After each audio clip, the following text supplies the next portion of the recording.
একজন assignment submit করছে কমেন্টে গিয়ে, কিন্তু অ্যাসাইনমেন্ট তো কমেন্টে গিয়ে সাবমিট করা লাগে না। অ্যাড ওয়ার্ক একটা অপশন আছে না ব্লু কালারে, ওইখানে গিয়ে তোমার পিডিএফটা ওখানে আপলোড করে দিবা, তাহলে কেউ তোমারটা দেখতে পাবে না। তুমি কমেন্ট করছো ওটা তো সবাই দেখতে হচ্ছে। তোমরা কি গুগল ক্লাসরুমে কোনো ডকুমেন্ট সাবমিট করতে পারো? করছো আগে কোনোদিন? না ম্যাম, আমরা সবসময় বিএলসি ইউজ করছি, তো বিএলসি তেই সাবমিট করছি। আচ্ছা, তাহলে আমি একটা দেখাই দিচ্ছি কিভাবে তুমি আপলোড করবা। এরকম পার্সোনাল মেইলে যাই, এইখান থেকে আমি আমার ওই ক্লাসরুমগুলোতে তোমাদের যে ক্লাসরুমগুলো দিছি আমি ওখানে এখান থেকে জয়েন করা আছি, সব আপডেট আমি দেখতে পারি। যদি দেখি কোনো অ্যাক্সেসের সমস্যা আছে তখন তোমাদেরকে জানাই। এই ক্লাসরুমে আমি গেলাম, দেখো এই যে সবগুলোতে আমি জয়েন হয়ে আছি। যদি কোনো সমস্যা এখানে ফেস করি তোমাদের মতো আমি করে এখানে যাই। তো তোমাদের 65 এম এ আমি যাই, দেখো অলরেডি 2টা কাজ এখানে আছে, 2টা অ্যাসাইনমেন্ট এখানে সাবমিট করা আছে, ডেডলাইনও দিয়ে দিছে 11টা 59 বুধবার পর্যন্ত অ্যাসাইনমেন্ট সাবমিট করতে পারবো। আরেকটা অ্যাসাইনমেন্ট ক্রিয়েট করা আছে ভিডিও প্রেজেন্টেশন। তো আমি এখানে যাই, যাওয়ার পর দেখো এপ্রিল 14তে আমি মানে আমি আমার ওই যে ওই আইডি তোমাদের টিচার এখানে একটা অ্যাসাইনমেন্ট পোস্ট করছে। এইখানে দেখো আমি ঢুকলাম, হ্যাঁ হ্যাঁ, এখানে কি অ্যাড করার অপশন নাই?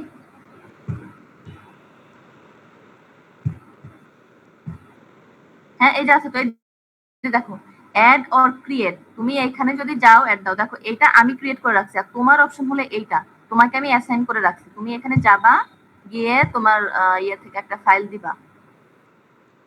তোমার যদি ড্রাইভে আপলোড করা থাকে ফাইলটা, তাহলে তুমি এখানে যাবা, যায় তুমি ড্রাইভ থেকে ব্রাউজ করবা। আর তুমি ফোন থেকেও এখান থেকে, ফোন বলো ল্যাপটপ বলো, এখান থেকে যেতে পারবা। ধর আমি ডাউনলোডসে গেলাম, যাই আমি এই ফাইলটা এখানে আপলোড করতে চাই, আমি সিলেক্ট করছি, ওপেন করছি, একটু সময় নেবে।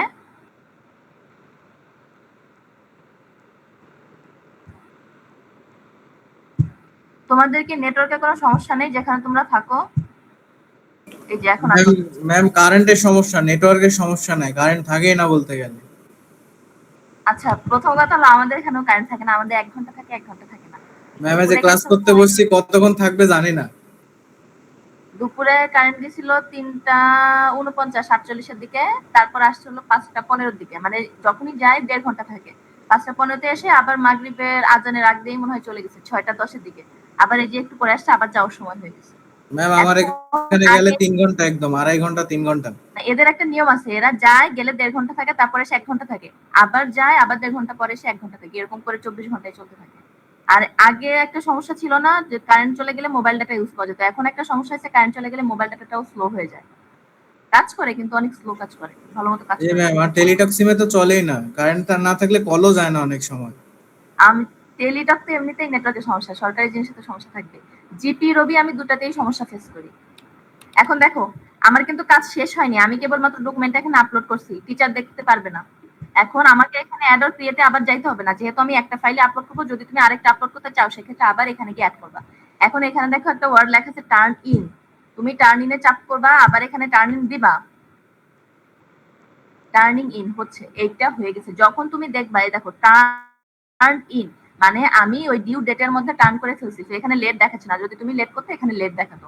আর এখানে দেখো আনসাবমিট আসছে, আমি এখন যদি চাই এটাকে আনসাবমিট করতে পারবো। বুঝতে পারছো? যখন দেখবা যে আনসাবমিট আছে তার মানে তোমার অ্যাসাইনমেন্টটা সাবমিট হয়েছে। কেউ একজন এটা কমেন্ট করছো, কমেন্টটা ডিলিট করে এখানে আপলোড করে দিও, ঠিক আছে? এইভাবে আপলোড করতে হবে। আর ম্যাডাম প্রেজেন্টেশন কিভাবে দেব? হ্যাঁ, প্রেজেন্টেশনটা তোমাদের সাথে একটা ফাইল শেয়ার করা আছে না, ওই ফাইলে সবাই ঢুকবা, ঢুকে ড্রাইভে যে ভিডিওটা আপলোড করছো ওই ড্রাইভের লিংকটা ওখানে দিয়ে সেভ করে চলে আসবো। ওটা সম্ভবত ডক আছে।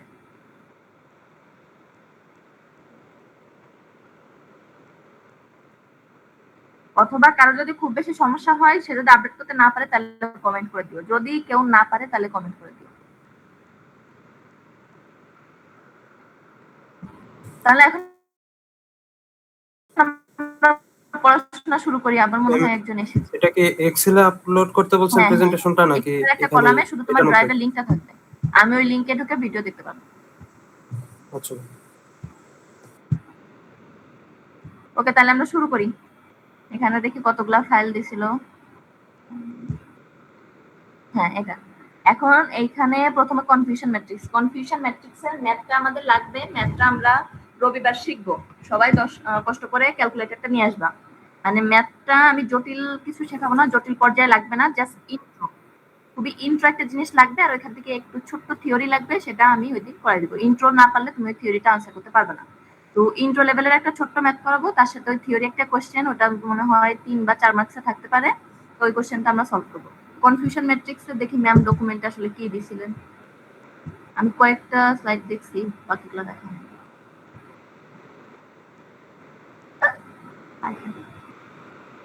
আচ্ছা যাই হোক, এটা ছিল, এটা তো পরে কোনো লাভ নেই। এখান থেকে শুধু প্রথম কোশ্চেনটা লাগবে, বুঝছো? উনি মনে হয় হ্যাঁ, উনি মনে হয় ডেমো একটা আপলোড করে রাখছে। যাই হোক, আমরা আমাদের এই সব পড়ার দরকার নেই, আমাদের এই একটা কোশ্চেন লাগবে, আর এখান থেকে একটা এক্সাম্পল সিনারিও লাগবে, আমি আপডেট করে তোমাদেরকে দিব, এটা পড়া লাগবে না। এখান তো মনে হয় চ্যাট জিপিটি থেকে জিপিটি মনে হচ্ছে। যাই হোক, এখান থেকে শুধু এই প্রথম কোশ্চেনটা লাগবে, আর এখান থেকে একটা সিনারিও লাগবে। যদি 4 বা 5 মার্কসের কোশ্চেন থাকে সেক্ষেত্রে তুমি একটা সিনারিও দিয়ে ব্যাখ্যা করবা, আর যদি 2 মার্কসের কোশ্চেন থাকে সেক্ষেত্রে শুধুমাত্র এই কোশ্চেনটা একটা প্যারাতে হবে, 3 থেকে 4 লাইনের মধ্যে এটা এন্ড করে দিতে হবে, ঠিক আছে? মেইন আনসার হলো এইটা। হ্যাঁ, এখানে উনি লিখে দিচ্ছে হাই প্রিসিশন তোমাকে কি বলতেছে আর লো রিকল কি বলতেছে। আমরা ক্লাস করার পরে জিনিসটা খুব ভালোভাবে বুঝতে পারবো, ঠিক আছে? সবাই একটু ক্যালকুলেটর নিয়ে আসবা। তো এই প্রথম স্লাইডটা আমার দেখা শেষ, আর এইখানে দেখো লিনিয়ার রিগ্রেশনে লিনিয়ার রিগ্রেশনের পিডিএফটা লাগবে না। তারপর তোমার কেএনএন এর যে অনেক একটা টেক্সট কি করলাম,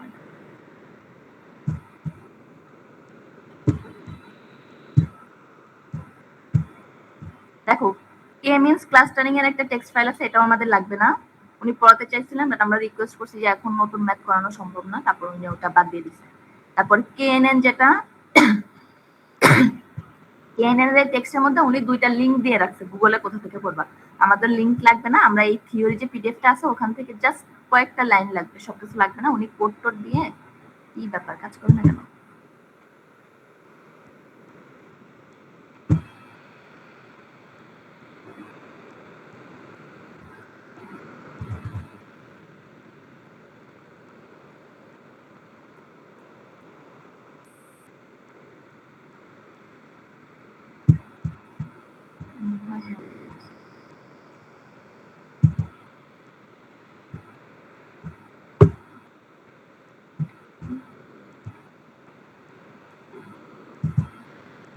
আচ্ছা দেখো, আমি এখান থেকে কয়েকটা অবশ্য দেখে ডিলিট করছি।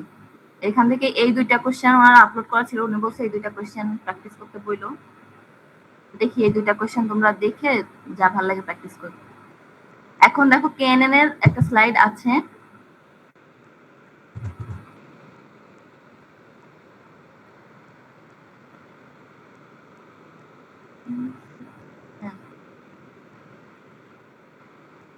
দেখো এইখানে স্লাইডে অনেক কিছু আছে, এত কিছু আমাদের লাগবে না।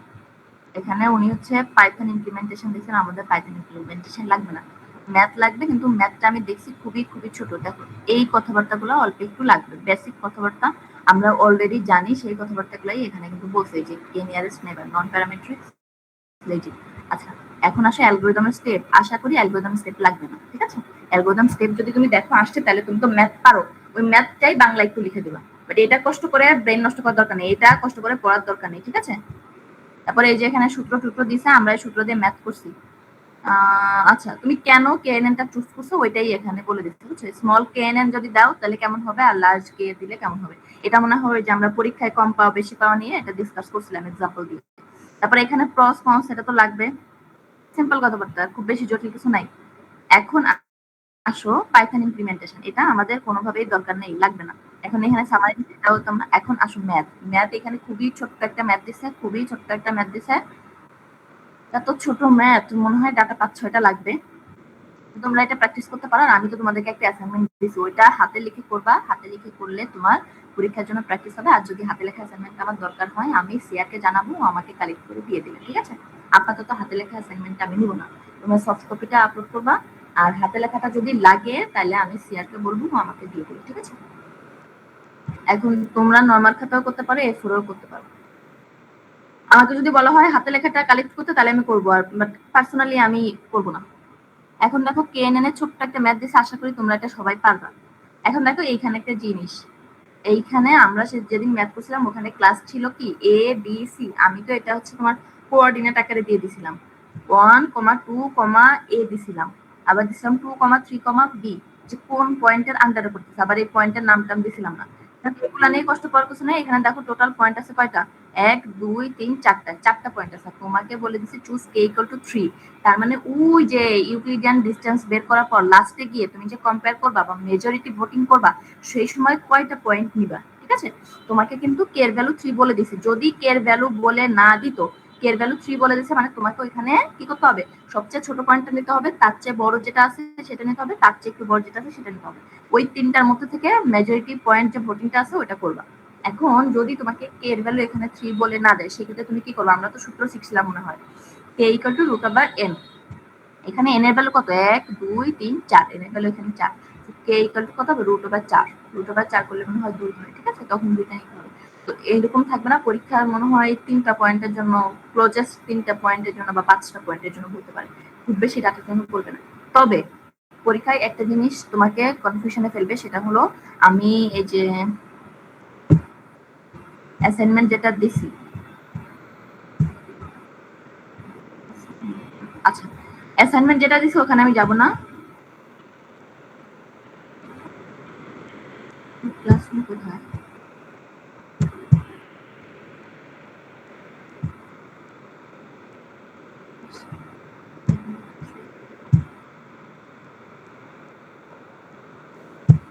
এখন দেখো এখানে আসি, তোমাকে পরীক্ষার খাতায় এরকম একটা ডাটা সেট দেওয়া থাকবে, সেটা যে কোনো বেসিস হতে পারে যে আমি এখানে দিছি কি একজন এমপ্লয়ি কত ঘন্টা ট্রেনিং নিচ্ছে, তার কতটুকু এক্সপেরিয়েন্স আছে, তার ওভারঅল কত স্কোর আছে, প্রোডাক্টিভিটি কেমন।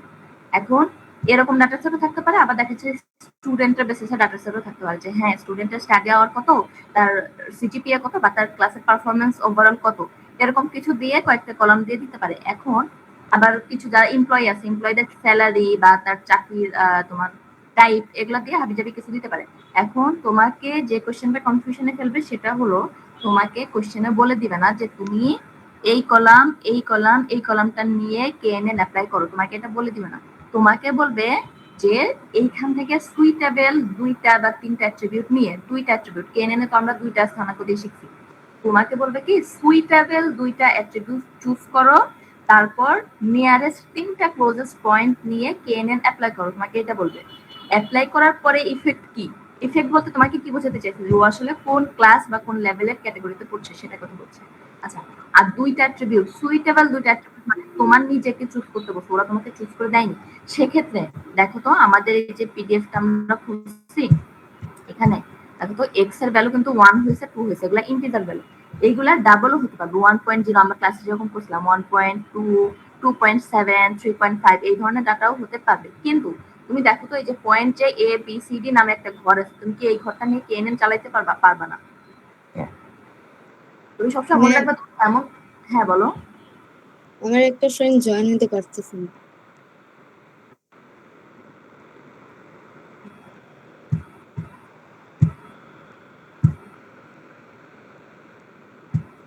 তো তুমি সবসময় মনে রাখবা, সেটা হলো আমাদের নিয়ম কানুন দরকার নেই, পরীক্ষার হলে আমাদের দরকার যে অল্প সময় যাতে আমি জিনিসটাকে ট্যাকল করতে পারি, আনসার করতে পারি, এটাই আমাদের উদ্দেশ্য। এই জন্য আমরা বারবার প্র্যাকটিস করি। তো তুমি কেএনএন এর জন্য 2টা অ্যাট্রিবিউট চুজ করবা, কোন 2টা, যাদের আমি ইউক্লিডিয়ান ডিসটেন্স বের করতে পারবো, এই সূত্রটা আমি যাদের অ্যাপ্লাই করতে পারবো। যদি কোনো ব্যক্তির নাম তুমি এখানে দাও, তুমি তো সেখানে এই ডিসটেন্সের সূত্রটা অ্যাপ্লাই করতে পারবে না। আমার নাম তোমার নাম দিয়ে ডিসটেন্স বের করা সম্ভব না। তাহলে কি দিয়ে সম্ভব? 2.3.5 সম্ভব, 2.3 8.3 এগুলা দিয়ে সম্ভব, বা কোনো ইন্টিজার ভ্যালু দিয়ে সম্ভব, ঠিক আছে? তো ডিসিশন নিলে একটু চিন্তা ভাবনা করে নিতে হবে। তোমাকে 2টা অ্যাট্রিবিউট চুজ করতে বলবে, দেখা যাচ্ছে তুমি যে 2টা চুজ করছো আমি সেই 2টা করি না, অন্য 2টা করছি। এখন ওইখানে আরেকটা পার্ট হয়তো থাকতে পারে, সেটা হলো জাস্টিফাই ইওর আনসার। এটা এখন খুবই ট্রেন্ডে আছে যে তুমি যে 2টা জিনিস চুজ করছো, কেন চুজ করছো সেই কারণটা তোমাকে বলতে হবে, ঠিক আছে? ওই জাস্টিফাই এর জন্য তোমার 1 মার্কস বা 2 মার্কস থাকতে পারে। 1 মার্কস যদি থাকে সেক্ষেত্রে তোমাকে কি করতে হবে, এক লাইনে একটা সুন্দর আনসার দিয়ে দিতে হবে। আর যদি বেশি মার্কস থাকে তাহলে তো আরো বেশি। এখানে নিচে আর কিছু নাই, ছোট্ট একটা ম্যাথ দিয়ে দিছে। তো আমি তো ক্লাসে অনেক বড় অনেকগুলা ডাটা দিয়ে পড়াইছিলাম, অত বড় ডাটা দিয়ে আসবে না। 5টা থেকে 7টা ভ্যালু হয়তো থাকতে পারে, সেখান থেকে মাত্র 2টা অ্যাট্রিবিউট চুজ করতে হবে, ঠিক আছে? এটাই হলো কথা। এখন আমরা এখান থেকে আর কয়টা ডকুমেন্ট দেখি, সবগুলো দেখবো না। লজিস্টিক রিগ্রেশন এখানে অনেক কিছু আছে, এত কিছু লাগবে না। পারফরম্যান্স অ্যানালাইসিস, এটা অনেকটা কনফিউশন ম্যাট্রিক্সের মতো রিলেটেড, কনফিউশন ম্যাট্রিক্সের মতো এটা রিলেটেড। তো এইটা পড়ার পর যদি তুমি এটা পড়ো তাহলে তুমি ভালো বুঝতে পারবে, এখন পড়লে একটু বোঝাটা টাফ হয়ে যাবে। এখন আসলে সুপারভাইজ লার্নিং আমাদের পরীক্ষার জন্য এটা লাগবে না, ফাইনাল পরীক্ষার জন্য এটা লাগবে না। ফিচার ইঞ্জিনিয়ারিং, আচ্ছা এটা নিয়ে মাথা ব্যথা। উইক 7 ডাটা ভিজুয়ালাইজেশন, এটা অলরেডি আমরা পড়ে ফেলছি, এটা অলরেডি পড়ে ফেলছি। এইখানে একটা মজার জিনিস আছে, সেটা আমি একটু পর বলবো। এখন আসো উইক 5 এর যে 4 আর 5 আছে, এটা মূলত ডাটা প্রিপ্রসেসিং, ডাটা মাইনিং এর সাথে চলে গেছে। এইটা আমি অবশ্য পড়ে দেখছি, এখানে ডাটা মাইনিং এর অনেকগুলো কনসেপ্ট অ্যাড করছে। ওইটা সম্ভবত আমাদের লাগবে না, উইক যে 4-5 আছে এটা সম্ভবত লাগবে না। কোশ্চেনও আমি আর আলাদা করে সলভ করবো না, বাদ দিয়ে দিলাম। এখন আসলে লিনিয়ার রিগ্রেশন তো লাগবেই না, পরীক্ষা এটা আসবে না। লজিস্টিক রিগ্রেশন থেকে আসবে একটা জিনিস, সেই জিনিসটা কি, সেই জিনিসটা যাই দেখি আসলে কি আসবে। লজিস্টিক রিগ্রেশন থেকে ডেরিভেশন আসবে না, ডেরিভেশন আসবে না, ম্যাথও আসবে না, কারণ এই যে ম্যাথ আছে ওটা সলভ করতে করতে গেলেই অনেক অবস্থা খারাপ। এখান থেকে ম্যাথও আসবে না, আসবে কি, আসবে অল্প একটু থিওরি, অল্প একটু থিওরি আসবে। সেই থিওরি আমরা একটু দেখি হালকা পাতলা। বলতেছি যে লজিস্টিক ম্যাম রিগ্রেশন। হ্যাঁ বলো। আমরা যে ম্যাথ গুলো করছি ওগুলো আসবে না? আসবে না বলতে লিনিয়ার ইম্পর্টেন্ট। ম্যাম লজিস্টিক রিগ্রেশনে তো শুধু আমরা ডেরিভেশন পড়ছিলাম না, আমরা থিওরি তো বোর্ডে একটু লিখছি, ওইটাই পরীক্ষায় আসবে, এর চেয়ে বেশি তো লাগবে না। থিওরি গুলোই আসবে তাই তো? থিওরি গুলাই আসবে অল্প, হ্যাঁ। ম্যাথ তো আমি বলেই দিছি, ম্যাথ কার কার লাগবে, কেএনএন এর ম্যাথ লাগবে, আর কনফিউশন ম্যাট্রিক্সের ডিরেক্টলি ম্যাথ একটুখানি লাগবে অল্প, আর থিওরি লাগবে সাথে। বাকিগুলা সবই উনি ম্যাথ বাদ দিছে। আমরা অবজেকশন জানাইছিলাম যে ম্যাথ কেন দেওয়া হয়নি, উনি বলতেছে যে ম্যাথ দিতে চাইছিলাম, বাট ম্যাথ দিলে আসলে মানে এই জিনিসটা মেশিন লার্নিং হয়ে যাচ্ছে, সেটা স্ট্যাটিক হয়ে যাচ্ছে, মেশিন লার্নিং হয়ে যাচ্ছে, এটা ডাটা সায়েন্স থাকছে না, এর জন্য থিওরি দেওয়ার ডিসিশন এটা বলবো। আমাদের মিটিং হয়েছে তো, ওই সবচেয়ে বড় মিটিং কথা এ হলো সবাই। ম্যাথ দিলে ম্যাম মার্ক কাটা যায় না ম্যাম। হ্যাঁ এটাই তো সমস্যা, এটা দেখে আমি খুবই হতাশ হয়েছি যে উনি মানে ম্যাক্সিমাম কোশ্চেনে উনি থিওরি দিতে চাচ্ছেন, ম্যাথ খুবই কম দিতে চাচ্ছেন। তো এটা নিয়ে শুধু আমি না, আরো দুইজন স্যারই বলছিল যে ম্যাথ দিলে তো একটু ভালো হতো, এতগুলা সবই থিওরি হয়ে যাচ্ছে আর এক ক্যাটেগরি কোশ্চেন হয়ে যাচ্ছে। উনি বলতেছে যে এই তো যাই হোক, উনি দেখা দিল।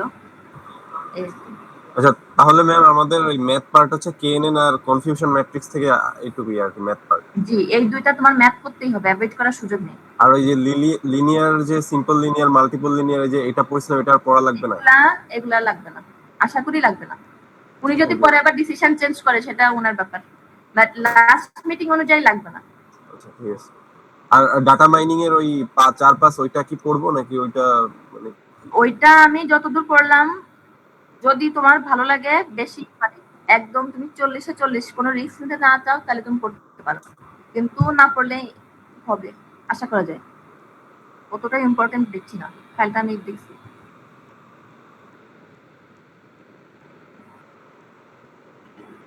এখন দেখো লজিস্টিক রিগ্রেশন থেকে থিওরি কোশ্চেন একটা আসবে। থিওরি কোশ্চেন বলতে তোমাকে হচ্ছে একটা সিনারিও দিবে, দিয়ে বলবে কি এইখানে লজিস্টিক রিগ্রেশন অ্যাপ্লাই করা যায় কোন স্কোপে, বা তুমি অ্যাপ্লাই কেন করছো। এখন তুমি একটা কথা বলো, তোমাকে আমি যদি বলি যে তুমি ভাত কেন খাও, তুমি সেই কথাটার আসলে উত্তর কি দিবা? ভাত খাওয়ার যে বেনিফিট আছে, যে নেসেসিটি আছে, তুমি তো সেটাই বলবা নাকি? ঘুরাই ফিরাই সেটা বলবা না যে ভাত খেলে এই উপকার হয় সেই উপকার হয়, আমরা এনার্জি পাই, এই হয় সেই হয়, আমাদের বাচ্চা যাদের দেখছি ভাত খাই এই জন্য আমরা ভাত খাই, এটাই তো।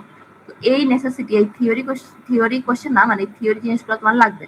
তোমাকে যে থিওরিতে বলছিলাম যে বাইনারি ক্লাসিফিকেশনের জন্য স্পেসিফিক্যালি দরকার হয়, বাট তুমি অন্যান্য ক্লাসিফিকেশনে ইউজ করতে পারো, সেক্ষেত্রে একটু কঠিন হবে। এইখানে ওই কথাগুলাই বলছে, দেখো স্ট্যাটিস্টিক্যাল মডেল, এগুলো আমরা কিন্তু বোর্ডে আমি লিখছিলাম, আমার মনে আছে, বাইনারি ক্লাসিফিকেশন, এবং তোমাদেরকে একটা ডক ফাইলে দেওয়া আছে, ওই ডক ফাইলের অল্প একটু জুড়ে এই লজিস্টিক রিগ্রেশনের থিওরি ছিল। তো মোটামুটি এই থিওরিটুকু পড়লে আর সামনে এরকম একটু থিওরি আছে, এগুলো পড়লে তুমি ওই কোশ্চেনে কনসেপচুয়ালি আনসার দিতে পারবে। এখন বলছে দেখো কি করে প্রেডিক্ট করে, কি করে প্রবাবিলিটি অফ ক্লাস মেম্বারশিপ। এটাও আমরা জানতাম যে ওর আউটপুট কিসে, প্রবাবিলিটি লেভেল ওর আউটপুট থাকে 0 থেকে 1 এর মধ্যে। এরপর আসা আউটপুটেও ওরা ডিরেক্টলি বলছে প্রবাবিলিটি থাকে, আর কি বলছে map to class using sigmoid. আচ্ছা এখানে আমরা কি ইউজ করছিলাম, লজিস্টিক রিগ্রেশন বা সিগময়েড ফাংশন আমরা বলছিলাম না, লজিস্টিক বা সিগময়েড ফাংশন। তোমরা যদি ওই ক্লাস মন দিয়ে করে থাকো তাহলে এই আনসার দেওয়া ইজি। 3টা পয়েন্টই কিন্তু তোমার খাতায় লেখা আছে, তুমি খাতা খুলে দেখতে পাবা, ডেরিভেশনের আগে এই পয়েন্টগুলো লেখানো হয়েছে। এখন আসো আরেকটি জিনিস লাগবে, এটা হলো যদি তুমি দেখো বেশি মার্কসের কোশ্চেন সেক্ষেত্রে তুমি সূত্রটা লিখে দিতে পারো। যদি বেশি মার্কসের কোশ্চেন দেখো 5 বা 4, সেক্ষেত্রে মেইন কথাগুলো তো থাকবে, সেই সাথে একটা সূত্র দিয়ে দিলা আর সাথে গ্রাফটুকু দিয়ে দিলা, ওই যে এস আকারের যে গ্রাফটা থাকে ওইটা দিয়ে দিলা, ঠিক আছে। যদি 2 মার্কসের কোশ্চেন থাকে তাহলে তো আর গ্রাফ বা এই সূত্র দরকার হচ্ছে না, শুধুমাত্র থিওরির এই কথাবার্তাগুলো দরকার হবে। এখন দেখো লিনিয়ার রিগ্রেশন, লজিস্টিক রিগ্রেশন, এটা আমার লাগবে না। লজিস্টিক রিগ্রেশনে কি বলছে, predict the probability of class membership, এটা আমরা অলরেডি এখানে করে ফেলছি। এখন আসো দেখি তারপর কি বলছে, টাইপস এন্ড অ্যাজাম্পশন। এই যে ও বলতেছে যে বাইনারি ক্লাসিফিকেশন যদি হয়, এটা আমরা বোর্ডে লিখছিলাম যে স্প্যাম নট স্প্যাম। কি যেন একটা কোশ্চেন করছিল যে ম্যাম এটা আমি কিভাবে বুঝবো, এটা আমরা যে এক্সাম্পল দিচ্ছিলাম যে ইমেইলে তুমি তোমার ইমেইলে যদি ঢুকবো সেখানে তুমি একটা ক্যাটাগরি পাবা স্প্যাম কিনা। স্প্যাম ইমেইলের মধ্যে কিছু থাকে, বা ওই যে আমরা বলছিলাম যে ব্রিলিয়ান্ট অ্যাপ বা কয়েকটা অ্যাপ ইউজ করে যে কল দিলে ট্রু কলারে দেখাই দেয় রেড মার্ক করে, যদি স্প্যাম হয় তাহলে রেড মার্ক করে, আর যদি না হয় তাহলে ওটা ধরিয়ে নিয়ে থাকে। এখন এখানে বলছে মাল্টি নমিনাল, মানে তোমার যদি 2 এর বেশি ক্লাস থাকে সেক্ষেত্রেও তুমি লজিস্টিক রিগ্রেশন ইউজ করতে পারো, তবে বাইনারিতে সবচেয়ে ভালো স্যুট করে, আর এইখানে অ্যাকুরেসিটা একটু কম দেবে, ঠিক আছে।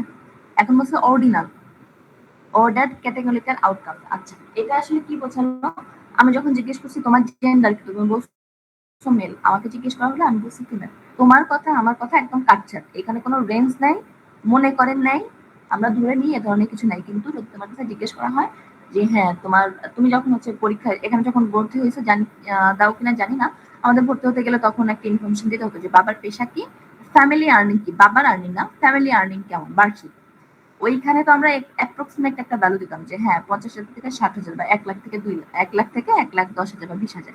এই যে রেঞ্জটা তুমি দিলা ওইটা ক্যাটাগরির মধ্যে পড়ছে না, ঠিক আছে। তুমি যে জেন্ডার ইউজ করছো, তুমি মেল বা ফিমেল, এটা হলো ক্যাটাগরির মধ্যে পড়ছে। ওরা বলতেছে যে ক্যাটাগরিক্যাল ডাটা যদি থাকে সেক্ষেত্রে ওকে করে ভালো সুট করে। এখন অ্যাজাম্পশনের মধ্যে অনেক হাবিজাবি কথাবার্তা আছে, বলছে যে large sample data size preferred, small data set. তুমি নিজে চিন্তা করো এখানে কিন্তু এক্সপোনেনসিয়েশন আছে নাকি, এই যে ইকুয়েশনটা তুমি দেখো এখানে কিন্তু এক্সপোনেনসিয়েশন আছে। এক্সপোনেনসিয়েশন থাকা মানে হলো এখানে কমপ্লেক্সিটিটা নরমালি কি হবে, একটু কমপ্লেক্স থাকবে জিনিসটা। ওরা বলতেছে যে এখানে কমপ্লেক্সিটি কিন্তু অনেক পরিমাণ ডাউন হয়ে গেল। লিনিয়ারলি যদি তুমি ইউজ করো 10টা ডাটা থাকলে ওটা 10ই কমপ্লেক্সিটি আসবে, বাট তুমি যদি এক্সপোনেনশিয়াল ইউজ করো সেক্ষেত্রে কি হবে, কমপ্লেক্সিটিটা কমে যাবে। আচ্ছা 1 মিনিট আমি আসছি।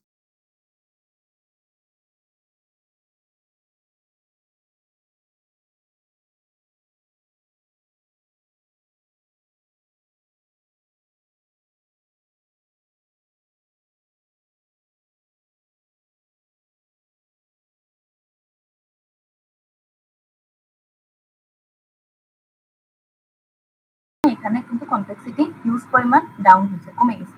এখন যেখানে কমপ্লেক্সিটিটা কম, মানে অ্যালগরিদমটা কিন্তু তোমাকে শিখতে একটু বেশি এফোর্ট দিতে হবে, কমপ্লেক্স টাইপের হবে। ওইখানে যদি তুমি কমপ্লেক্সিটি অ্যালগরিদমের মধ্যে 2টা বা 3টা ডাটা দাও, তাহলে কি হচ্ছে, তোমার ওইখানে বেশি স্টোরেজ নষ্ট হচ্ছে, ঠিক আছে। এফোর্টটা যে বেশি দিলা কিন্তু ডাটা সেখানে কম। কিন্তু তুমি যদি ওখানে লার্জ একটা ডাটা সেট দাও, ধরো 1,000 বা 2,000 ডাটা দাও, দেখবা ও এত ভালো অ্যাকুরেসি দিচ্ছে, এত ভালো অ্যাকুরেসি দিচ্ছে যা তুমি চিন্তা করতে পারো না। এখানে যে কমপ্লেক্সিটি হিউজ পরিমাণ লস হয়েছে বা কমছে, ওইখানে তুমি দেখবা যে 2,000 টাকা ইউজ করার পরে তোমার কমপ্লেক্সিটি অনেক কমে গেছে, তুমি 10 বা 20 এরকম পাইছো। বাট তুমি যদি 3টা বা 4টা ডাটা দাও, তোমার ওই অ্যালগরিদমটা রান হতেই দেখা যাবে ক্র্যাশ করবে, রানই করবে না, কোনো রেজাল্টই শো করবে না। ও যত ডাটা ক্যাপচার করতে পারে, ওর যত অ্যাবিলিটি আছে তার চেয়েও অনেক কম পাওয়া যাচ্ছে। এখন দেখো বলছে অবজারভেশনস আর ইন্ডিপেন্ডেন্ট। আচ্ছা অবজারভেশন ইন্ডিপেন্ডেন্ট বলতে তোমাকে বোঝাচ্ছে তুমি লেভেল যে কোনো ধরনের ইউজ করতে পারো, তোমার উপর ডিপেন্ড করছে, তবে সেটা অবশ্যই ওই ইয়ে থাকতে হবে, ক্যাটাগরিক্যাল হতে হবে, ঠিক আছে, রেঞ্জের মধ্যে থাকতে পারবে না। বলছে মাল্টিকোলিনিয়ারিটি। আচ্ছা নো মাল্টিকোলিনিয়ারিটি। এখন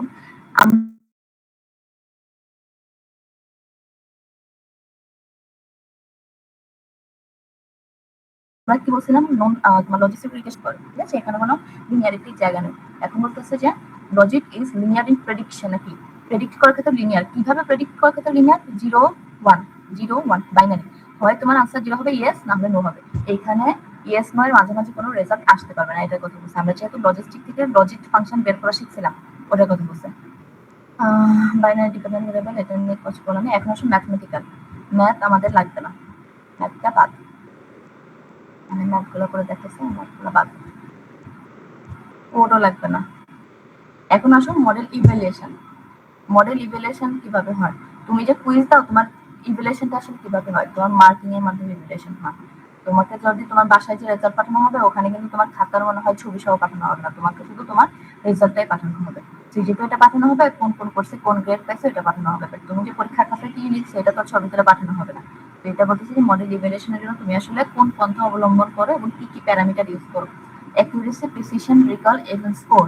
আচ্ছা এই জিনিসগুলো আসলে কোথা থেকে পাওয়া যায়, কনফিউশন ম্যাট্রিক্স থেকে পাওয়া যায়। এই যে অ্যাকুরেসি, প্রিসিশন, এরা সবাই কনফিউশন ম্যাট্রিক্সের আন্ডারে। কনফিউশন ম্যাট্রিক্সে কিছু টার্ম আছে, ওগুলার মানে কম্বিনেশনে এই অ্যাকুরেসি প্রিসিশন তুমি বের করতে পারো। তারপর এই রিকলটাও এই কনফিউশন ম্যাট্রিক্স থেকে আসে, এই ফন্ট স্কোরটাও কনফিউশন ম্যাট্রিক্স থেকে আসে। আচ্ছা, তো অ্যাকুরেসি আমরা নরমালি জানি, ছোটবেলা থেকে এটা জেনে আসতেছি যে অ্যাকুরেসি যদি বেশি হয় তাহলে আমার মডেল বা অ্যালগরিদমটা ভালো। প্রিসিশন, এটা আমাদের এই কনফিউশন ম্যাট্রিক্স থেকে আইডিয়া নিতে হবে যে বেশি হলে ভালো নাকি কম হলে ভালো। পরীক্ষায় এরকম একটু তোমার চিন্তা ভাবনা করা কোশ্চেন আসবে, কিছু ডাটা দিয়ে বলবে কি যে এখন বলো যে এই ডাটা থেকে তোমার মতবাদ কি বা রেজাল্ট কি আসতে পারে এবং তোমার রেজাল্টের সপক্ষে যুক্তি দাও। সেক্ষেত্রে প্রিসিশনটা আমাদের জানতে হবে যে প্রিসিশনটা আসলে কি, প্রিসিশন বেশি হলে ভালো নাকি কম হলে ভালো। ওই যে একটু আগে যে কার্ডটা খুঁজলাম, রিকলও সেম। তো এই দুইটা মনে হয় বেশি ইম্পর্টেন্ট, বাকিগুলো অত বেশি ইম্পর্টেন্ট না, বাট এই দুটো ইম্পর্টেন্ট। আচ্ছা, আর আরেকটা বিষয় হচ্ছে আরওসি এওসি, এগুলা মনে হয় দিবে না এরকম শুনছিলাম। তো আমাদের মেইনলি এই দুটা জিনিস লাগবে, কনফিউশন ম্যাট্রিক্সটা আমাদের সামনে লাগবে। এটা লাগছে না। আচ্ছা, এইখানে যে জিনিসগুলো আছে রেগুলেশন টেকনিক, এগুলো আমাদের পরীক্ষার জন্য লাগবে না। তো যারা জানার জন্য করতে চাও তারা করে নিতে পারবে। এখানে অনেকগুলা জিনিস আছে, সুন্দর সুন্দর কিছু জিনিস আছে, এগুলা সামনে তোমরা কাজে লাগবে, পড়তে গেলে কাজে লাগবে, ভালো লাগলে পড়ে নিতে পারো। আমি এটা পড়াবো না। এখন আমি মেইনলি যেটা যেতে চাচ্ছিলাম আজকে পরীক্ষার জন্য সেটা হলো এই যে ফিচার ইঞ্জিনিয়ারিং নামে একটা টপিক আছে, এই যে এইটা এইটা আমরা মেইনলি পড়তে চাচ্ছিলাম। তো এটা যদি পড়তে চাই, শুরু করি। কি আছে, 51 পেজ আছে, বাট আমাদের 51 পেজই লাগবে না। এর মধ্যে আমরা গতদিন যে ডাটা ভিজুয়ালাইজেশন করছিলাম, একটা স্লাইড করছিলাম ডাটা ভিজুয়ালাইজেশন নামে, ওই স্লাইডের মধ্যে অনেকগুলো স্লাইড এখানে ডুপ্লিকেট হয়ে গেছে। তো ডুপ্লিকেট স্লাইডগুলো এখানে ইনক্লুড হয়ে গেছে, আমাদের এত কিছু লাগবে না। সামনে গেলে তুমি দেখতে পাবো অনেকগুলো জিনিস তোমার পড়া হয়ে গেছে। প্রথমে কি বলছে, what is feature engineering. Feature engineering হলো একটা প্রসেস যেখানে তোমার যে ডাটাটা আছে, যে র ডাটাটা আছে, ওই র ডাটাটা তোমার প্রয়োজন মতো আপডেট করতে পারবা, আবার ওটাকে মডিফাই করে নিতে পারবা নিজের প্রয়োজন মতো। আবার যদি দরকার হয় ওই ডাটা ইউজ করে নতুন ক্যাটাগরি ডাটাও তুমি ক্রিয়েট করে নিতে পারবা। আচ্ছা, ওই ডাটাটাকে আবার তুমি নতুন একটা ফরম্যাটে ট্রান্সফর্ম করে নিতে পারবা। ঠিক আছে, এখন ধরো তোমার কাছে 10টা ডাটা দেওয়া আছে, তোমার 10টা ডাটাই দরকার নেই, তুমি তোমার প্রয়োজন মতো 3টা বা 4টা ডাটা সিলেক্ট করে নিতে পারবা। এই যে তুমি এতগুলা কাজ করলা, তার যে একটা নিয়ম আছে বা প্রসেস আছে, এটাকে বলা হচ্ছে একসাথে ফিচার ইঞ্জিনিয়ারিং। ফিচার ইঞ্জিনিয়ারিং এর মধ্যে টোটাল 4টা মেথড আছে। একটা হলো ফিচার ট্রান্সফরমেশন, একটা ফিচার কনস্ট্রাকশন, একটা ফিচার সিলেকশন, আর একটা হলো তোমার এক্সট্রাকশন, যে সামনে আছে।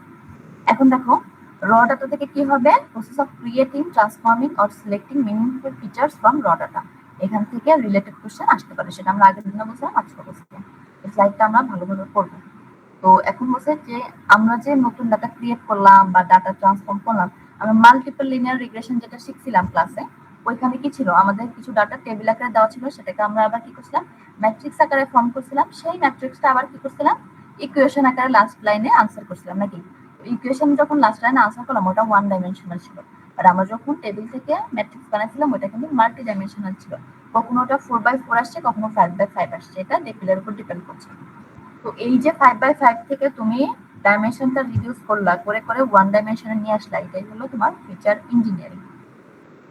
আমাদের যে টেবিলটা দেওয়া ছিল ওটা ছিল র ডাটা, আমরা যে ইকুয়েশনটা বার করছি ওটা হলো লাস্ট তোমার ফাইনাল ডাটা। এখন এখানে একটা অ্যারো দিয়ে বোঝাইছে যে তুমি যদি র ডাটা ইউজ করো, সেখান থেকে ভালো কিছু ফিচার্স যদি নিয়ে আসো, তুমি নিজে চিন্তা করো, তুমি ধরো তুমি একটা মানে আমি যে তোমাদের ক্লাস নিচ্ছি, এখানে যদি তোমার 50টা ছেলে মেয়েই ভালো থাকো, 50 জনের রেজাল্টই ভালো হবে এবং তোমাদের সেকশনটা শোনা। কিন্তু এর মধ্যে যদি দেখা যায় কয়েকজন ভালো কয়েকজন খারাপ, আবার কয়েকজন আসেই না, মন দেয় না, তাহলে কিন্তু সেকশনটার তোমার ওভারঅল নাম হবে না। ঠিক আছে, মানে তুমি যত ভালো ইনপুট দিবা, ফিচার ঢোকাবা, তত বেশি ভালো আউটকাম তুমি এক্সপেক্ট করতে পারো। এবং বলছে বেটার মডেল, তোমাদের যত বেশি সুনাম হয়ে ভালো রেজাল্ট করবা, তত বেশি তোমার ইউনিভার্সিটির নামও ভালো হবে, ডিপার্টমেন্টের নামও ভালো হবে।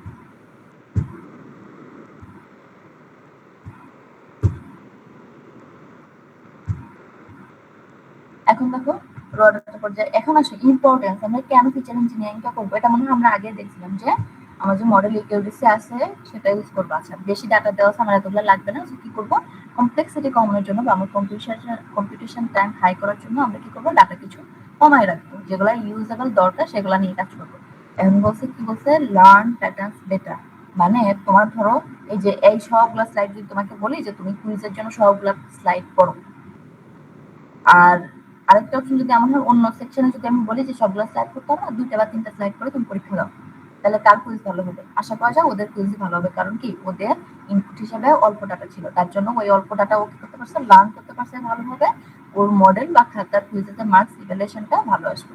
তোমাদের উপর যেহেতু বেশি ডাটা চাপাই দেওয়া হচ্ছে, তো তোমরা কি করতে পারবে না, এতগুলা ডাটা লার্ন করা তোমাদের জন্য একটু কষ্টকর, কেউ কেউ হয়তো পারবে বাট ম্যাক্সিমাম পারবে না। এটা কথা বলছি যে লার্ন প্যাটার্ন বেটার, ভালোভাবে তোমার লার্ন করার জন্য হেল্প করে মডেল বা অ্যালগোরিদম। এখন এইটা তো আমরা জানি ইরেলেভেন্ট থাকলে ওটা তো চলেই যাচ্ছে। এখন এই যে রিডিউসেস ডাইমেনশনাল, ও যে মাল্টি ডাইমেনশন তোমার যেটা ছিল টেবিল থেকে মাল্টি ডাইমেনশন যে ম্যাট্রিক্স ছিল ওটা থেকে যে আমরা একটা লাইনে আসছি, এটাই রিডিউস ডাইমেনশনালিটি। আরো দুটো অ্যালগোরিদম আছে, ওগুলো আমরা পড়িনি তাই এক্সাম্পল দিচ্ছি না। এই যে আমরা অ্যাকচুয়ালি যেটাই আসতেছি, তো বলতেছে যে there are mainly 4 different ways to feature engineering এর জন্য 4টা ওয়ে আছে। ট্রান্সফরমেশন কি করে, তোমার যে ডাটাটা আছে ওটাকে জাস্ট মডিফাই করতেছে আর কিছু না। এখন হচ্ছে কনস্ট্রাকশন মানে হচ্ছে নতুন জিনিস ক্রিয়েট করা। নর্মালি কনস্ট্রাকশন বলতে আসলে কি বোঝায় বলো?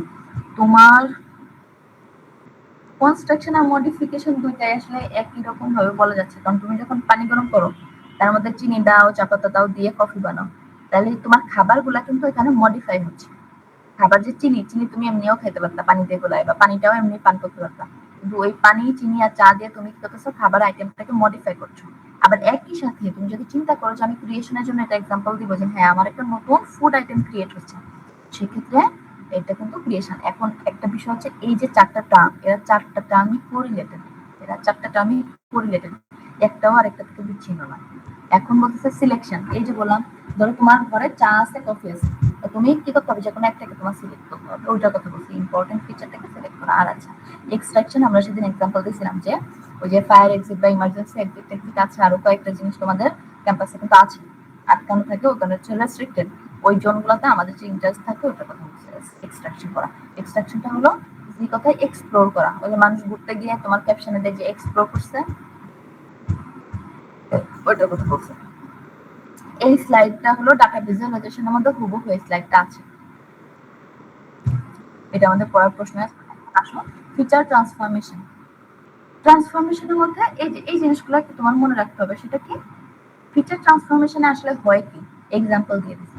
আমরা যে এটা দেখে আসছি যে মডিফাই করে, এই যে এই ঘরটায় যে একটা সুন্দর ওয়ার্ড বলে দিচ্ছে মডিফাই ফিচার, তুমি এইটা মনে রাখবা যে ট্রান্সফরমেশনে আমার শুধু মডিফাইটাই হয়, মডিফাই করা হয়, আর বাকিটা তুমি নিজেই লিখতে পারবা। দেখো এখানে প্রসেস অফ মডিফাইং, বাকিটা তুমি নিজে লিখবা। এখন আসো এইটা কি করে, আসলে এই কাজটা আমার একটু ইম্পর্টেন্ট, সেটা কি হ্যান্ডলিং মিসিং ভ্যালু। পরীক্ষায় কোশ্চেন আসতে পারে যে তুমি মিসিং ভ্যালু কিভাবে হ্যান্ডেল করবা, ওই যে ছোট্ট একটা কোশ্চেনে আসতে পারে।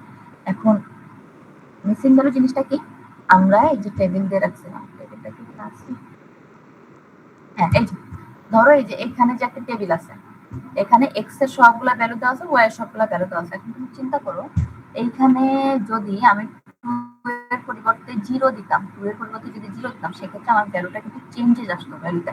ইভেন এমনও হতে পারতো যে এই ভ্যালু 0 এর জন্য টোটালি এই ডিসটেন্সটা তোমার কি হয়ে গেছে, আনডিফাইন্ড হয়ে গেছে। ইনফিনিটি যদি থাকে সেক্ষেত্রে, বা 1/0 যদি কোথাও আসে, সেক্ষেত্রে কি হবে, ওটা আনডিফাইন্ড হয়ে যাবে। তো দেখা যাচ্ছে অনেক ক্ষেত্রে ডাটা সেটে এখানে 0 থাকে, পরের স্লাইডে মনে হয় এক্সাম্পল আছে এটা, এই যে পরের স্লাইডটা আমি দেখাই। দেখো বিফোর ইম্পুটেশন আফটার, এটা আমার দরকার নেই, আমি এই ঘরটা টুকলে দেখবো। দেখো তুমি একটা প্রোগ্রামিং যখন ফার্স্ট ইয়ার শিখছিলা তখন তুমি কি করছিলা, ডাটা টাইপে ইন্টিজার এক্স দিছিলা, দেওয়ার পর এক্স এর বিভিন্ন ভ্যালু দিছিলা। এখন ওই ইন্টিজারে তুমি ইনপুট হিসেবে কি নিতে পারতা, 2 নিতে পারতা, 3 নিতে পারতা, বাট তোমার আমার যে নাম এগুলো নিতে পারতা না, এগুলোর জন্য তোমার ক্যারেক্টার দরকার, স্ট্রিং দরকার। এখন ধরো তুমি ওখানে 4 নিছো, তোমার প্রোগ্রামটা ভালোভাবে কাজ করছে। তুমি যদি ইনপুট হিসেবে 4.5 নাও, সেক্ষেত্রে তোমার প্রোগ্রামটা পুরোপুরি অ্যাপ্রোপ্রিয়েটলি কাজ করে না, কিন্তু পার্শিয়ালি কাজ করে। যেমন শুধুমাত্র ইন্টিজার পার্টটাই তোমাকে শো করে, 0.5টা শো করে না। এখন এটাকে আমি পুরোপুরি ভুল করতে পারছি না, কিন্তু যদি সেখানে তুমি তোমার নাম দাও, ও কি করতে পারবে না, ওটাকে ডিকোড করতে কোনোদিনই পারবে না। ওইটা হলো মিসিং ভ্যালু। ওই যে প্রবলেমটা ওখানে ক্রিয়েট হচ্ছে, ওইটাকে আমি বলছি মিসিং ভ্যালু প্রবলেম, ওইটাকে বলছি আমি মিসিং ভ্যালু প্রবলেম। এখন এই যে ঘরটা দেখো, তুমি একটু জাস্ট চিন্তা করে দেখো যে এখানে টোটাল 5টা কলাম আছে, যার মধ্যে সবগুলা ভেরিয়েবল কিসে ইন্টিজারে আছে, আর কিছু কিছু এক্সট্রা কথা আছে যেটা হচ্ছে এন এ এন। এখন দেখো আমি যদি ইন্টিজার, তোমাকে যদি আমি ইনপুটে বলে দিই যে এইটা একটা ইন্টিজার ভ্যালুর টেবিল, সেক্ষেত্রে কি হবে, এইগুলা সবাই ভালো কাজ করবে, কিন্তু এই যে যেখানে লেখাগুলো আছে এই ভ্যালুগুলা সে ডিকোড করতে পারবে না। এই জায়গাগুলোতে সে দেখা যাচ্ছে মডেলটা পুরোপুরি ফেল করবে, আবার দেখা যাচ্ছে মডেলটা ওই যে 4.5 এর মতো পার্সিয়ালি কাজ করবে। সেক্ষেত্রে এই প্রবলেমটা সলভ করার জন্য, যাতে মডেলটা সে পুরোপুরি ইনপুটে নেয় তারপর সে রেজাল্ট দেয়, এটার জন্য আমি কি করতে হবে, দেখো এই ঘরটা কিচ্ছু নেই, ও আসলে কিছু দিতে পারেনি, নট অ্যাপ্লিকেবল, এর জন্য ও এখানে এই নিয়ে লিখে রাখছে। এখন যে জিনিসটা নট অ্যাপ্লিকেবল, তোমাকে যদি জিজ্ঞেস করো তুমি কোন চাকরি করো, মানে তোমাকে একটা ফর্ম দিয়েছে, সেখানে তোমাকে লিখে দিয়েছে জব যে স্পেসিফিকেশন আছে, তো তুমি তো কোনো জব করো না, সেক্ষেত্রে তুমি কি করবে, ওখানে এন এ দিবা, নট অ্যাপ্লিকেবল। তো ওরা বলতেছে কি ইনপুট হিসেবে যেহেতু ইন্টিজার দিতে পারবা, তুমি এন এ লিখতে পারবা না, না লিখে তোমাকে কি করতে হবে, জিরো দিতে হবে, এখানে জিরো দিতে হবে। এই যে জিরোটা দিলাম, এই জিরোটা দিলে নেট বেস তোমরা প্রবলেম সলভ করছো কিনা, ওইখানে এই জিরোটা থাকার কারণে, ওইখানে আমাদের একটা প্রবলেম করতে হয়, প্রবাবিলিটি যেহেতু আছে ওখানে অনেক সময় আমাদের প্রবলেম করতে হয়, জিরো ভ্যালুটা যদি নিচের দিকে চলে যায় সেক্ষেত্রে বিপদে পড়তে হয়। এখন তাহলে আমরা কি করতে পারি, এই জিরো ভ্যালুটাকে আমাদের কি করতে হবে, হ্যান্ডেল করতে হবে। কিভাবে হ্যান্ডেল করতে হবে, মানে এইখান থেকে এই ইন্টিজারের প্রবলেম যদি থাকে সেক্ষেত্রে তোমার এই কনভার্সেশনটা ঠিক আছে, আর যখন নিট বেস আমরা যাব তখন এটা কিন্তু অ্যাপ্রোপ্রিয়েটলি কাজ করছে না, নিট বেসে গেলে এটাও সমস্যা ক্রিয়েট করবে। তখন আমাকে কি করতে হবে আসলে, দেখো তখন আমি প্রবলেমটা কিভাবে হ্যান্ডেল করবো। এই রোতে টোটাল সাম আছে কত, 2 আর 5 7, 7 আর 3 10 16, টোটাল ভ্যালুটা এখানে আসলে 16।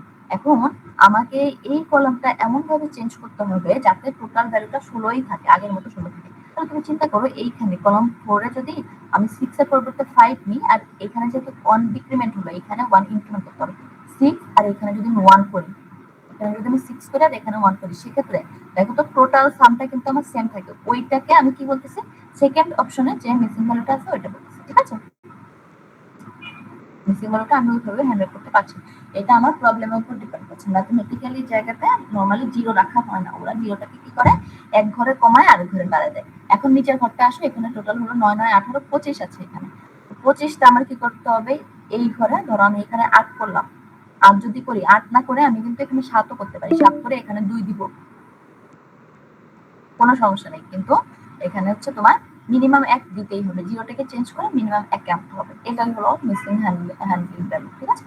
মিসিং ভ্যালু আছে ওটাকে আসলে এইভাবে হ্যান্ডেল করা হচ্ছে। অনেক সময় এই ক্যারেক্টার থেকে জিরোতে কনভার্ট করা হচ্ছে, এটা একটা পয়েন্ট। আরেকটা পয়েন্ট হলো ম্যাথমেটিক্যাল প্রবলেমের জন্য জিরোতে কাজ হয় না, জিরোতে এরর আসে, সেক্ষেত্রে জিরোটাকে চেঞ্জ করে অন্য যে কোনো ভ্যালুতে আনা, ঠিক আছে। এখানে ম্যাম এপ্লাই পাতায়, হ্যাঁ বলো। ম্যাম রো এরটা যদি চেঞ্জ করে যদি দেই তাহলে হচ্ছে কলামের ভ্যালু চেঞ্জ হয়ে যাচ্ছে না? ওইটা নিয়ে সমস্যা নেই, কলামের ভ্যালু চেঞ্জ করা যাবে। এইখানে কলামের সাম একটা নতুন সাম আসবে, রো এরটা ফিক্সড থাকবে, অলওয়েজ ফিক্সড থাকবে, বাট এই যে কলাম আছে কলামের এখানে সামের চেঞ্জ আসবে, ওই চেঞ্জ আসলে কোনো সমস্যা নেই। তোমরা কি নেট বায়াস করছো মিডের আগে? না ম্যাম। এই জন্য বুঝতে পারছো না, ওইটা করলে ভালোভাবে বুঝতে পারতো। ম্যাথটা একটু বড় কিন্তু সহজ আছে, ওইখানে জিনিসটা খুব ভালোভাবে দেখায়। এই রো ওয়াইজ অলওয়েজ ফিক্সড থাকে, কিন্তু কলাম ওয়াইজ যদি তুমি ডাটা চেঞ্জ করো ওদের কোনো সমস্যা নেই।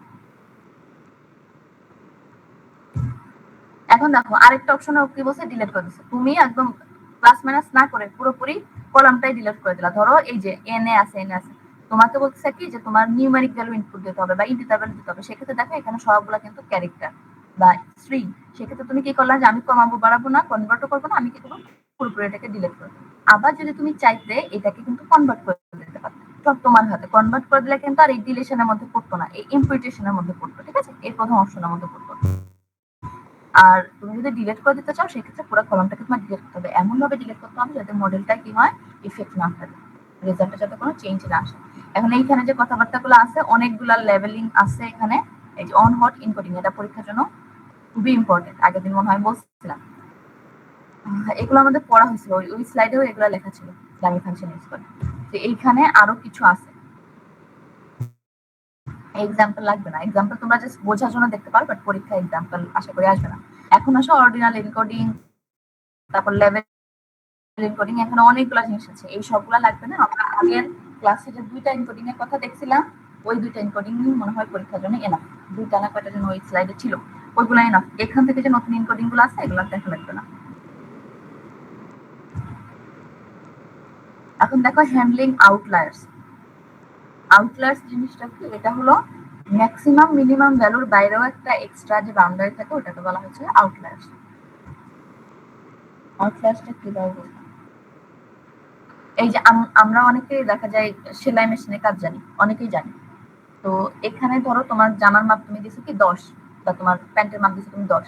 এখন যে ব্যক্তি দর্জি ও কিন্তু 10 কাটবে না, ও কাটবে 11 বা 12, কারণ ওর সেলাইয়ের জন্য কিছু জায়গা ওর এক্সট্রা দরকার।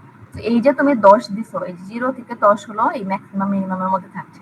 আর দর্জি যে 11 কাটতেছে, ওই 11টা হলো এই আউটলায়ার হিসেবে কাজ করছে। আউটলায়ার কিন্তু কমপ্লিটলি বাউন্ডারি না, ম্যাক্সিমাম মিনিমাম ভ্যালুর বাইরে যে একটা এক্সট্রা বাউন্ডারি থাকে ওইটার কথা বলতেছে আউটলায়ার। তো এই আউটলায়ারটা যদি তুমি ঠিকঠাক ভাবে ডিফাইন না করো প্রবলেমে, তখন তুমি সামনে একটা বিপদে পড়বা। বিপদটা কি? তুমি ধরো আউটলায়ারকে মনে করছো যে মিনিমামটা আর হলো ম্যাক্সিমামটা, এই রেঞ্জ মিনিমাম বা ম্যাক্সিমাম রেঞ্জকে তুমি আউটলায়ার ধরে নিছো। সেক্ষেত্রে তুমি বিপদে পড়বা যে এই যে ভ্যালুগুলা, এগুলো দেখো তো, এগুলো কিন্তু তোমার সাথে কি হচ্ছে না, মিস ম্যাচ করতেছে। ওর এই এক্সট্রা জায়গাটুকু দরকার ছিল, বাট ও কি করতে পারছে না, এই এক্সট্রা জায়গাটুকু পাচ্ছে না। তখন এখানে একটা সমস্যা আমরা করবো। তো এখানে কিছু বাংলা কথাবার্তা আছে। এখন ম্যাপিং ফাংশন আমরা আগের স্লাইডেই পড়ে ফেলছি। ফিচার স্কেলিং, দেখো সেই দিন তোমাদেরকে বলছিলাম যে তোমরা কুইজ দিবা, 4টা রো করে রাখবা। সিআরকে আমি বলছিলাম যে ক্লাসে গিয়ে বেঞ্চগুলোকে তুমি 4টা রো করে রাখবা। 4টা রো কেন করতে বলছিলাম? এতে একজনের পেছনে যদি আরেকজন থাকে, সেক্ষেত্রে কেউ যাতে কারোরটা হচ্ছে উকি দিয়ে দেখতে না পারে, দেখতে গেলে যাতে আমি বুঝতে পারি। বা মাঝখানে একদম সবাই যদি সেম স্পেসে থাকে, সেম তোমার অ্যালাইনমেন্টে থাকে, আমার নিজের জন্য কিন্তু দেখতে সুবিধা আছে কে দেখে লিখতেছে কে দেখে লিখতেছে। তোমরা দেখে কি করতে গেলে তোমাদের অসুবিধা আর কি। তো এই যে ফিচার স্কেলিং, আমার ফিচার থেকে বেটার রেজাল্ট পাওয়ার জন্য আমরা কি করি, একটা স্ট্যান্ডার্ড একটা লাইন বা অ্যালাইনমেন্ট ধরে নিই, যেটাকে ডাটা সেটে সবগুলা এলিমেন্ট বা ফিচার ফলো করে, ঠিক আছে? আর যেহেতু সবাই ওটাকে ফলো করছে, তো ওইটা কিন্তু একটা কমন স্পেস বা কমন স্কেল, ওটার কথাই এখানে বলে দিচ্ছে। তো এই স্কেলিংটা আবার কয় ধরনের হতে পারে? 2 ধরনের হতে পারে। আমরা আগে স্লাইডে দেখছিলাম স্ট্যান্ডার্ডাইজেশন আর নরমালাইজেশন। স্ট্যান্ডার্ডাইজেশনটা তোমার অত বেশি ইম্পর্টেন্ট না, বাট নরমালাইজেশনটা ইম্পর্টেন্ট। আমরা আগে স্লাইডে দেখছিলাম নরমালাইজেশনটা ইম্পর্টেন্ট। এখন এই যে দেখো এখানে ও যে মার্জিন দিয়ে দিচ্ছে এগুলাই বলতেছে। স্ট্যান্ডার্ডাইজেশন আমাদের লাগবে না, নরমালাইজেশন এইটা ওই আগের স্লাইডে লেখা ছিল, হুবহু ওইগুলাই লেখা ছিল, শুধু একটু এখানে ফন্টটা আলাদা ডুপ্লিকেট হয়ে গেছে, এই জিনিসগুলো ওখানে ছিল।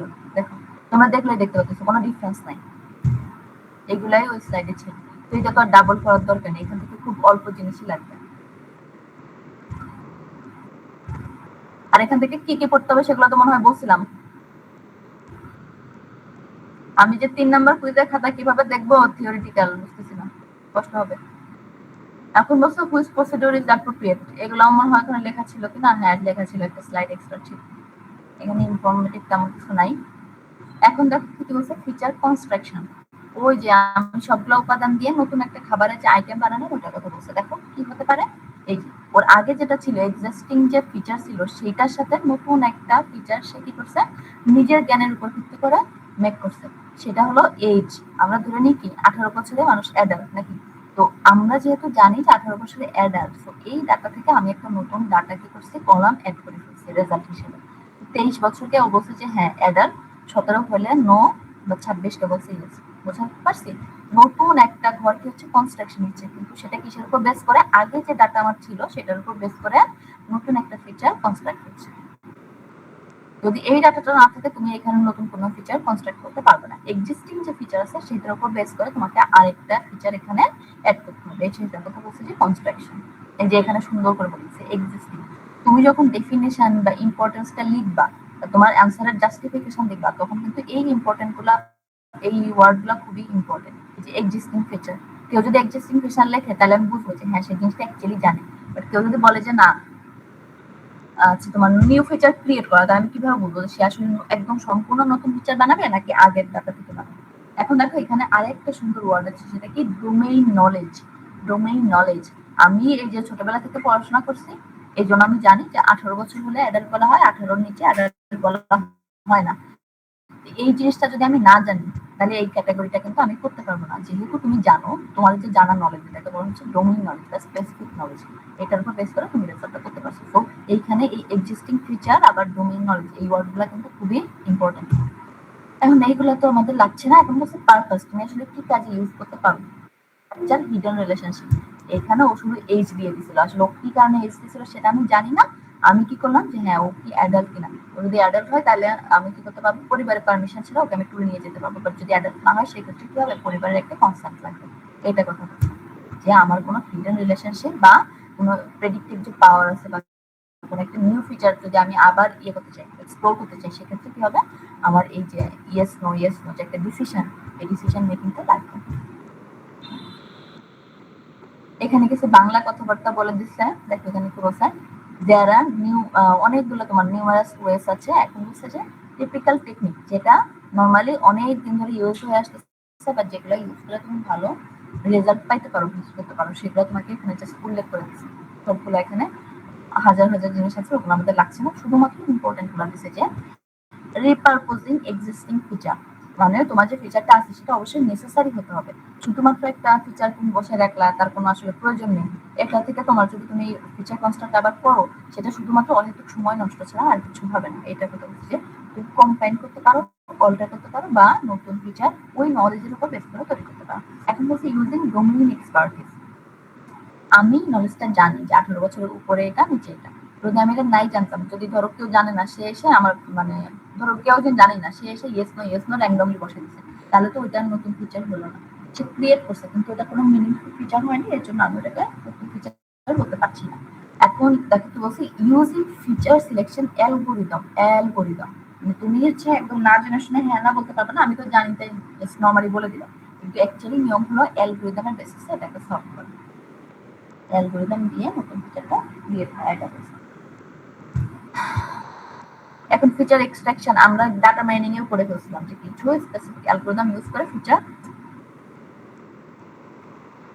এক্সট্রাকশন করা হয়। এখন দেখো এই যে লাস্ট লাইন আসুন, এখানে তো পড়াটা হয়েছে, এখন আসলে dimensionality reduction can be done in two ways, feature extraction আর সিলেকশন। আচ্ছা, ফিচার এক্সট্রাকশন আমরা ওই যে মাল্টিপল লিনিয়ার রিগ্রেশন ম্যাথটা করছিলাম, আমাদের কিছু ডাটা জাস্ট টেবিলে দেওয়া ছিল, ওটা থেকে ম্যাট্রিক্স বানাইছি, আমরা সলভ করে লাস্ট লাইনে আসছি একটা ইকুয়েশন আছে, ওটা এক্সট্রাকশন। বাট যদি এমন হইতো ওখানে যে ডাটাগুলো আছে সেখান থেকে যদি কোশ্চেনে বলে তোমার পছন্দ মতো তুমি সিলেক্ট করে নাও, ওই যে একটু আগে কেএনএন এর সময় বললাম যে দুইটা অ্যাট্রিবিউট তুমি চয়েস করে নাও, সেক্ষেত্রে আমার ওই যে দুইটা অ্যাট্রিবিউট আমি র্যান্ডমলি তুলে নিচ্ছি, ওইটাই হলো সিলেকশন। ঠিক আছে, তো এটা এখানেও কিন্তু রিডাকশন হচ্ছে, এখানেও রিডাকশন হচ্ছে। মনে হয় শেষ হয়ে যাবে 5 মিনিট। আচ্ছা তোমরা লিভ নিয়ে আবার ঢুকো, এই লিঙ্কেই ঢুকো।